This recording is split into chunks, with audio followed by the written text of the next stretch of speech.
Well, welcome to another Investor Spotlight series brought to you by the Mountain Home Area Chamber of Commerce. I'm Eric Toddy, Director of Membership and Sales, and we have Lauren powering our technology today behind the camera. Thank you, Lauren. And you never know where our Investor Spotlight series is going to take you, so we are at the trailhead of Clysta Willett Nature Park here in Mountain Home, and we have the opportunity to talk with Garrett Rucker about Mountain Home Cutthroats and your bike team and about NICA. So welcome today, Garrett. Well, thank you, and thanks for having us. Really Absolutely. appreciate the opportunity. You bet. So tell us first about Mountain Home Cutthroats and what you do, and then let's get into NICA and the different trails that are offered here. Okay, so we're trying to get the word out that we do have a mountain bike team here in Mountain Home, and the Mountain Home Cutthroats. This is our 6th year. We are grades 6 through 12. We are not really associated with any one school. Some people think that we're associated with the Mountain Home Public Schools, although they've been very good to let us in there, and of course I teach there, but they let us promote within the school, and so they've been very good about that. And a lot of our students are from Mountain Home, but we have some from Flippin and other places, and even a lot of homeschool students have joined, and so it's grades 6 through 12 on that. We practice on Tuesdays and Thursdays at 6 o'clock. People always want to know when we do that. And we usually start in the middle of July. Okay. It's coming right up. And so this is a very timely, a really good time to be doing this right now, to be promoting it. We're always looking for new riders that are interested. And that's one of the reasons I got into this coaching is, I grew up here and I had little trails to ride on up behind my house up above Indian Creek. Of course, there are neighborhoods there now, but I really enjoy doing that on my little Huffy. But to be able to show people in the town and to show students that we have this here, we have 3.5 miles of trail in this area. It's relatively new. I think this is about the 3rd year of this trail existing. And so just promoting awareness for the trail and for the team is, I'm all about that. So. All right, great. Well, now you said it's available to grades 6 through 12, correct? Yes. And do they come out here to practice? Yes, we come right here. This is where our practices begin. I said we were in existence for 6 years, and in the beginning, we had to do Pigeon Creek a lot, and we love riding at Pigeon Creek, but it's not really very beginner friendly.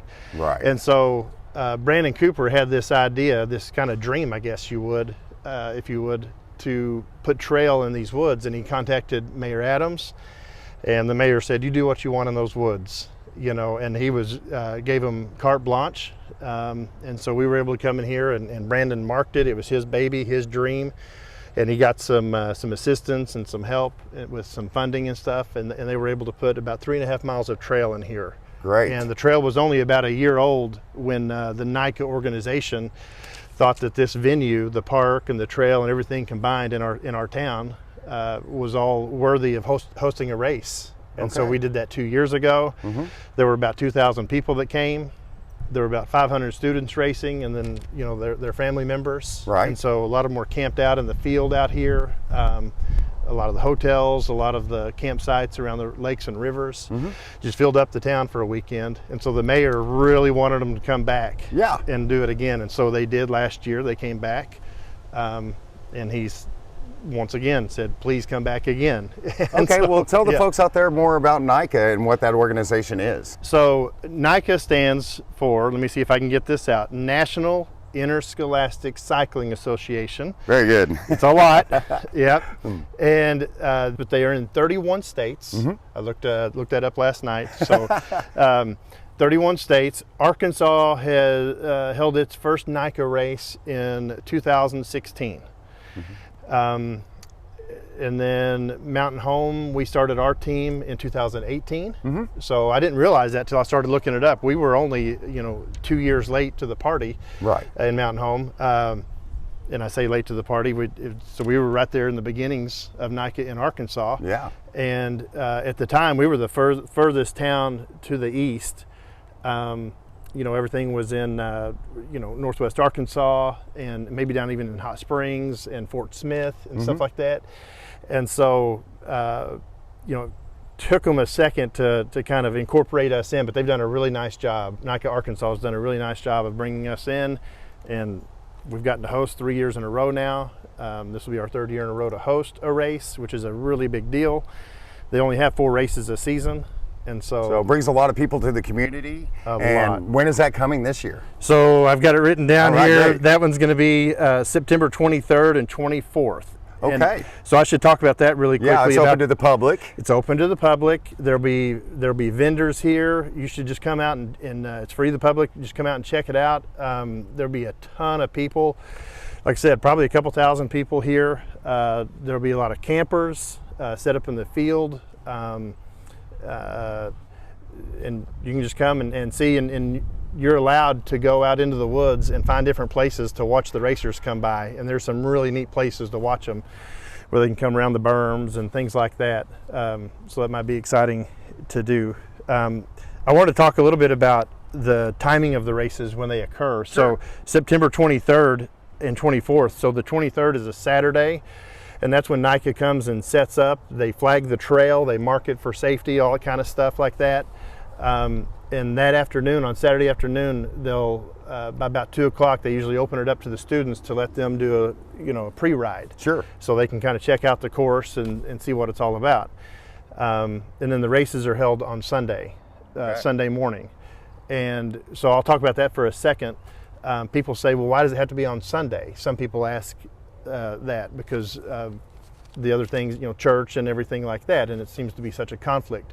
But NICA is run by volunteers, and they all have jobs as well, and they have to be able to set up on a Saturday, and then they have to do the races on a Sunday. And that's So just it's kind a of the way 2-day process. It's a 2-day process. Right. That's the way it works, and so that's why they race on Sundays, and they'll start racing about 9 a.m. on Sunday mornings, and it's just a very exciting thing. Well, we're excited to help you promote it as well through the Chamber, and we appreciate your participation with the Chamber of Commerce. So tell people how they can join up with your organization if they're grades 6 through 12 and they want to sign up. Yes, so if you're, if you're a member of the Mountain Home School, you can easily find my email, Garrett Rucker, and so you can find me through the school if you'd like. But we also have Brandon Cooper. I can give his phone number. Okay, yeah, that's fine. So Brandon Cooper and we'll post this on the screen as well, I suppose. Yes, absolutely. 501-454-1575. He is our head coach, and so you can get a hold of him. Through email, it's mountainhomenica@yahoo.com, and we'll post that. Mm-hmm. And then we're on Facebook. We have a Facebook page, and it's Mountain Home NICA Team, and that's on Facebook. So you can find us there. So you should be able to get a hold of us, flag one of us down. I'm pretty visible at the school and around the community and stuff, so people can find me or Brandon or one of us. And we do have 4 coaches total right now. Jason Schmesky is one of the coaches. I am, as long as Brandon Cooper, and Daryl Pace. And yes, Mr. Daryl Pace. Daryl Pace, and Daryl's done a great job with a lot of the trail maintenance out here, and, Awesome. and at Pigeon as well. So, and really good coach as well. So, All right, great, and it is co-ed, correct? yeah, oh yeah, absolutely. As a matter of fact, not that this matters totally, but when we're racing and accumulating points, I think I was told that we do receive more points for female riders. They really are trying to encourage more girls on bikes. Great. Hashtag more girls on bikes. They talk about that a lot. And I would say along those lines with all students riding is that,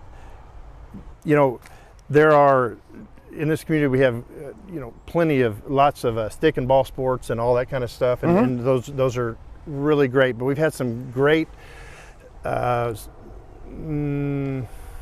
examples, I should say, of students who that just wasn't their thing, and they just fell in love with the mountain biking. We've had some that have been with us for 3 and 4 years now. Good. And it's just they kind of find their niche that way. And we had one last year show up to practice, even though he couldn't ride. He just wanted to come and hang out with the team. With the team, awesome. So it's a really good group, good culture that we have, and everybody roots each other on and everything like that. And so it's a really good thing. So find one of us, spread the word.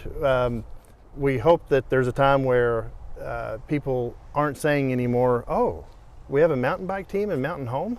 Like, we want people to know that. Right. And it's been around for 6 years, and we hope that it stays around. Great. Well, thank you so much for joining us today. And thank you all today for joining us for our Investor Spotlight series. And we'll see you again next time.